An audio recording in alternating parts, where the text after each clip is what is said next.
Estamos viviendo una situación de sequía muy complicada en nuestro país. Curiosamente, algunas zonas como Baja California, que tuvieron sequías en años anteriores, hoy han tenido lluvias bastante significativas. Sin embargo, el centro norte de la Ciudad de México, el centro norte de la República Mexicana, está sufriendo una situación muy complicada. Sonora está muy difícil. Buena parte del país está sufriendo una sequía y, por ejemplo, el sistema Cutzamala, que nutre una parte de su agua a la Ciudad de México, está teniendo dificultades también muy importantes. Para tratar de entender esta sequía y qué se puede hacer para enfrentar la sequía, me da mucho gusto tener en esta entrevista a un especialista en la materia. Ramón Aguirre Díaz es consultor en tema de agua y de saneamiento. Fue también director del Sistema de Aguas de la Ciudad de México. Ramón, sé que así es la naturaleza, me explican que el niño y que las condiciones, pero el hecho está en que llevamos 2 años de una sequía realmente muy importante, sobre todo en el centro norte de la República Mexicana. ¿Qué deberíamos estar haciendo? Pues en este momento, Sergio, lo único que nos queda es voltear a ver la demanda, porque la oferta se construye con años de inversión, ¿no? Una inversión que debe de ser sostenida año con año para lograr contar con la infraestructura que te permita enfrentar este tipo de casos.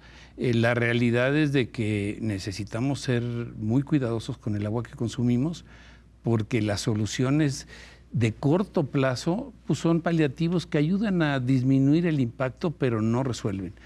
Realmente lo que debemos de tomar esto es como un aprendizaje, una lección que nos permita retomar el tema de las prioridades nacionales y tener claro que el tema del agua, si bien es cierto que no se resuelve de golpe, hay que resolverlo a lo largo de muchos años. El dejar de invertir es lo que nos está llevando al problema que tenemos ahorita. ¿Se dejó de invertir? ¿Se bajó la inversión? Pues de manera muy severa. Mira, los datos que tenemos es de que el último presidente que invirtió realmente en agua fue López Portillo.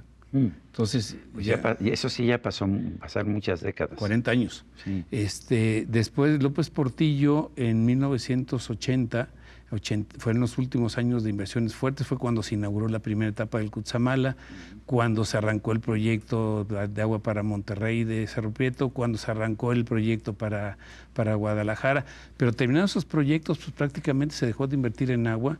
Llevamos sexenio tras sexenio dejando pasar el tiempo, teniendo claro que las inversiones en agua no es un tema, vamos a decir, Sergio, es algo parecido al ejercicio. Tú un día que hagas ejercicio no vas a mejorar tu condición física, tiene que ser algo que hagas de manera pues, repetitiva, periódica, etcétera. En el momento en que tú dejas de hacer ejercicio, no cambia mucho tu condición. Por un día que no haces ejercicio no te pasa nada. Un año que no inviertes en agua no pasa nada. El problema es cuando empieza a haber más tiempo y entonces se empiezan a acumular los problemas y te topas con que la infraestructura que se construyó hace 40 años ya no es suficiente para atender a una población que ha crecido muchísimo, además del deterioro que tiene esa propia infraestructura. ¿Es verdad que el problema son las refresqueras o las fábricas de cerveza? No, el problema es, obviamente no estamos hablando de que del 100% del agua la industria consume el 5%. O sea, esa es la industria total, ¿no? La industria total. O sea, no nada más la refresquera y la cervecera. Sí, todas las industrias andan por el 5% del consumo. El mayor consumidor, como tú sabes, es la agricultura y además con una eficiencia muy baja. Sí es cierto que los organismos de agua, el servicio público ocupa el 15% del agua que tiene y tenemos eficiencias del 60%. En el caso de la agricultura, las eficiencias andan por el 40%, pero consumen el 75% del agua. Se necesita invertir de manera muy importante en el sector agua y hay que voltear a ver a la agricultura como parte de la solución, obviamente. Estoy pensando en Israel, que tienen muy poca agua, pero que han logrado tener una agricultura muy productiva. ¿Qué hicieron? Bueno, ahí en esos países las inversiones que se dan son fuertes en infraestructura, están desalando agua de mar, pero también están utilizando agricultura por goteo. Entonces, obviamente estamos hablando de otro nivel de eficiencia, eficiencias que andan arriba del 90% contra nuestras eficiencias que son muy bajas. ¿Qué porcentaje de nuestro riego es por goteo o por aspersión? El riego por goteo debe andar por el 15% a lo mucho a nivel nacional. Ese debe ser el rango que se tiene. La mayor parte es agua rodada por cierto, a través de canales que no están revestidos y por inundación de predios, que es la manera menos eficiente de utilizar el agua. Es decir, que esta agua se absorbe en realidad y si se rueda el agua al mediodía, pues se evapora. Sí, claro, y además los propios canales de distribución que se construyeron, la gran mayoría no están revestidos y eso nos genera unas eficiencias bajísimas. Necesitamos, obviamente, aquí hay un tema espacial, ¿no? No necesariamente al resolver y atacar el tema agrícola vas a resolver el problema de la Ciudad de México, pero sí suma porque finalmente es un todo.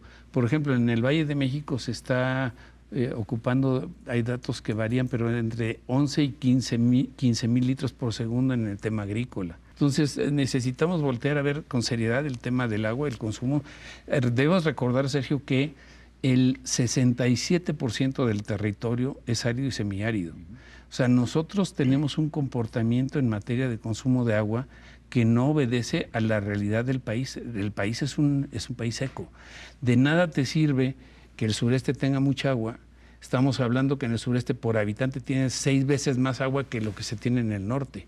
Y nuestro comportamiento no marca gran diferencia. O sea, los mayores productores agrícolas están precisamente en el norte, en Sonora, en Sinaloa, en Chihuahua, San Luis Potosí, Querétaro. Es donde se da la mayor producción agrícola. Debía ser en el sureste, en teoría, es donde tenemos el agua, ¿no? Los agricultores con tecnología están finalmente en el norte y eso pues no lo podemos cambiar tan fácilmente. Si tú tuvieras que hacer un plan, si alguien llegara y te dijera, a ver, voy a ser presidente de la República y voy a hacer un plan para mejorar la situación del agua en los próximos 20 o 30 años, ¿qué medidas recomendarías? Bueno, lo primero es tener claro que es un plan a largo plazo. O sea, ningún presidente, ningún jefe de gobierno, ningún gobernador va a resolver el problema del agua en su sexenio. Entonces, estamos hablando de un plan a largo plazo. ¿Cuál es el problema ahí? Pues que requiere mucho recurso y que el recurso no rinde, no es atractivo. No rinde políticamente en un sexenio. Exacto.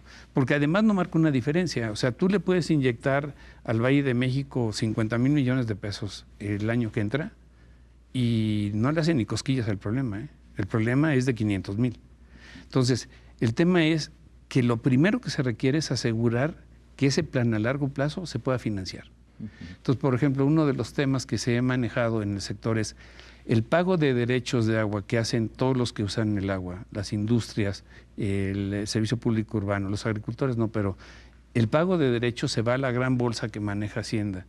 Ese pago de derechos debía canalizarse exclusivamente a construir infraestructura y asegurar que por lo menos hay un recurso que ya está seguro. A lo mejor no alcanza, pero ya es tener un tramo muy importante avanzado. El problema es dejar a voluntad del secretario de Hacienda o de las prioridades presidenciales el destinar o no recurso al agua, porque la pregunta, ya lo comentamos, ¿y si no invertimos el año que entra, qué pasa? Pues no pasa nada. Y al contrario, te ahorras esos... Y si invertimos, ¿qué cambia? Pues tampoco cambia nada. O sea, cuando algo requiere 25 años para resolverse, pues avanzas muy despacito. Decías, exentaste o apartaste a los agricultores. ¿Los agricultores no pagan el agua, no pagan el derecho? No pagan nada, se les regala el agua. No pagan derechos, es parte del subsidio que se tiene. Que eso también es lo que ayuda a que tengamos esas malas prácticas. Ahora, siendo realistas, yo no veo la forma que se le cobre a los agricultores por el uso del agua. Eso es, hay que tenerlo. Pero el agua en realidad lo que hace el agricultor es que perfora un pozo y la saca y dice, pues es mi terreno, ¿no? Pero aquí en México tenemos el sistema en que los recursos del subsuelo son propiedad de la nación y no del propietario, pero lo que está haciendo el agricultor es sacar agua de un pozo, ¿no? No, y puede tener él los derechos por parte de Comisión Nacional del Agua sin ningún problema. Lo que es más, existen más de 300,000 títulos de concesión en el país para agricultores, pero no quiere decir que esté pagando por utilizar esa agua. Incluso te voy a decir que la tarifa más baja de consumo de energía eléctrica que hay es a los usuarios agrícolas. Entonces, no solo no paga el agua, sino que está subsidiada la electricidad. Y eso fomenta el desperdicio que ya hemos comentado. Y no ha ayudado a mejorar la situación de los campesinos mexicanos que siguen viviendo en enorme pobreza, ¿no? Pues esa es también parte de la realidad que tenemos, ¿no? Entonces, habría que invertir en un proyecto de largo plazo, que hubiera financiamiento a lo largo de 20 o 30 años en términos generales para el país. Y, por ejemplo, en la Ciudad de México o en la Ciudad de Monterrey, ¿qué habría que hacer? Pues tomar, a ver, una parte ya lo comentamos ahorita, una parte fundamental de un plan es meterse a cuidar el consumo. En el Valle de México el agua no se consume como es una realidad. Mira, nosotros traemos, hay un parámetro que es el grado de presión sobre el recurso hídrico, que es de todo lo que llueve, hay que recordar que cerca del 70% se evapora. De todo lo que llueve, ¿cuánto me demanda esa zona de agua? Cuando la presión sobre el recurso hídrico anda sobre el 40%, quiere decir que estamos ocupando prácticamente todo el agua que llueve. El Valle de México tiene un grado de presión sobre el recurso hídrico del 127%. ¿Consumimos más de lo que llueve? O sea, necesitamos 4 veces más de lo que podríamos utilizar, por eso necesitamos importar agua de fuera. Y eso implica que necesitamos voltear a ver la demanda con una variable muy importante, porque se resuelve oferta y demanda. Si yo le igualo, ya resolví el problema del abastecimiento. Ahora, ¿qué tenemos de fugas? ¿Cuál es el nivel real de fugas? Porque he escuchado cifras distintas en la Ciudad de México. Las fugas que cuando lo estudiamos nosotros andábamos de agua no contabilizada, que se le llama, es del agua que produzco, ¿cuánto estoy facturando? Pues la diferencia no necesariamente son fugas, ¿entendido? Sino son pérdidas, que parte son fugas y parte son falta de cobranza o pérdidas comerciales. Nosotros determinamos que era 47% lo que se nos estaba perdiendo. De ese 47%, estimamos que el orden de un 5% es el tema de la submedición, los medidores que no son precisos, y otro 5% el clandestinaje. Debe andar sobre el 37-40% del agua que efectivamente se está perdiendo en las redes, y es el estándar nacional, es prácticamente lo que se tiene a nivel nacional en todo el país. ¿Eso sí se puede mejorar cambiando las tuberías, poniendo tuberías de mejor calidad? Ninguna ciudad tiene 0 fugas, pero sí es cierto que hay estándares donde pierden el 9, el 10% del agua. O sea, nosotros un parámetro razonable que podemos plantear para reducir las fugas de cualquier ciudad, no solo de la Ciudad de México, estaríamos hablando de reducirlas a la mitad. En vez de perder el 40, perder el 20, pero estamos hablando de cientos de metros cúbicos que se pueden recuperar cada día con eso. Está el tema del saneamiento, al que tampoco le prestan mucha atención los políticos. ¿Qué tanto del agua que sale de nuestras ciudades está siendo saneada, está siendo tratada? Mire, en el país existen 3.960 plantas de tratamiento. El 60% o no operan o operan de manera muy deficiente. ¿No operan? ¿Y por qué no? ¿Porque no hay recursos para operarlas? Porque no hay recursos para operarlas, porque cuesta y porque están al final de las ciudades. O sea, el agua por gravedad se va en el drenaje, llega a la parte más baja, ahí está la planta de tratamiento y ya la descarga se da y ya no afecta a la ciudad. Entonces la contaminación es algo. Tenemos el 53% de los monitoreos que se hacen de calidad del agua a nivel nacional salen con coliformes fecales altos. Entonces sí traemos un problema muy serio de contaminación. Pero déjame regresar rápido al tema del consumo. Necesitamos que todos los usuarios domésticos tengan medidor en su casa y que ese medidor se mida y se cobre de acuerdo con su consumo. Y necesitamos tener tarifas diferenciadas donde, si consumes lo razonable, tengas tarifas muy subsidiadas, porque es parte de un derecho humano, pero si empiezas a consumir de más, mucho más, pues hay que tener tarifas exponencialmente mucho más caras. El control del consumo es fundamental para poder resolver el problema del abasto. En ciudades las más importantes del país así sería el tema. Ramón Aguirre, es siempre un privilegio conversar contigo. Gracias por eso, un tema que me interesa mucho y del que siempre aprendo de ti. Gracias por esta conversación. Y a usted, amigo, que al vernos y escucharnos hace posible este programa, se lo agradezco también. Esto es todo por hoy, pero no se le olvide. Nos vemos la próxima.